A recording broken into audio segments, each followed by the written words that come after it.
আপনারা দেখছেন হলদিবাড়ি টাইমস।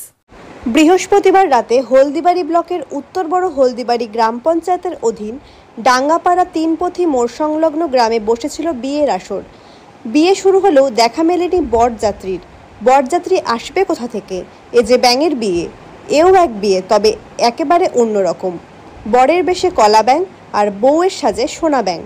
পাত্রপাত্রী দুজনেই বিয়েতে সম্মত আছেন কিনা তা জানা না গেলেও বেশ লোক সমাগম হয়েছিল ডাঙ্গাপাড়া তিনপথি মোড় সংলগ্ন গ্রামে আয়োজিত এই বিয়ের অনুষ্ঠানে। যে পুরোহিত বিয়ে পড়াচ্ছেন তিনিও বেশ সুসজ্জিত। মানুষের মাঝে আগ্রহ যেন অন্য সময়ের চেয়ে একটু বেশি, কারণ বিয়েটা যে ব্যাঙের। দুই ব্যাঙের এই মহামিলনের কারণ, ব্যাঙের বিয়ে হলেই নাকি ঝরঝর করে বৃষ্টি নামবে। সমগ্র দেশ জুড়েই এখন প্রচণ্ড গরম, মাঝ বর্ষাতেও নেই বৃষ্টির কোনো দেখা। লোকাচার বলে দুই ব্যাঙের বিয়ে দিলেই বৃষ্টির দেবতা খুশি হয়ে বৃষ্টি নামিয়ে দেবেন। দেখা যায় যেভাবে মানুষের বিয়ে হয় ঠিক তেমনভাবেই ব্যান্ড ও ডিজে বাজিয়ে পুরোহিত দিয়ে ব্যাঙের বিয়ের আয়োজন করা হয়েছে।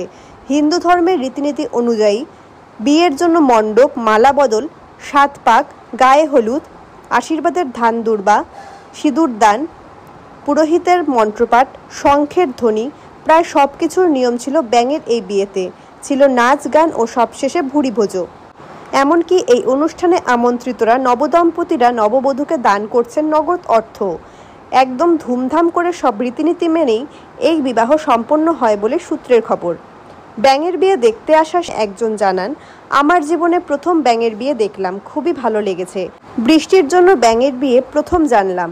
ওই এলাকার সুভাষ রায়, যোগেশ সিংহ রায়, ভবানী রায়, জগন্নাথ সরকার, রাম সরকার জানান, বৃষ্টি না হওয়ার কারণে গ্রামে আবাদ ক্ষতি হচ্ছে, তাই বৃষ্টির আশায় ব্যাঙের বিয়ের আয়োজন করেছি।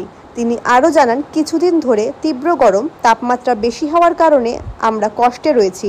গ্রামের মানুষজন অস্বস্তিতে আছেন, কোনো কাজ কামাই করতে পারছেন না। আগের যুগের মানুষরা ব্যাঙের বিয়ে দিলে বৃষ্টি হয়, সেই বিশ্বাস থেকেই আজ তারা ব্যাঙের বিয়ের আয়োজন করেন।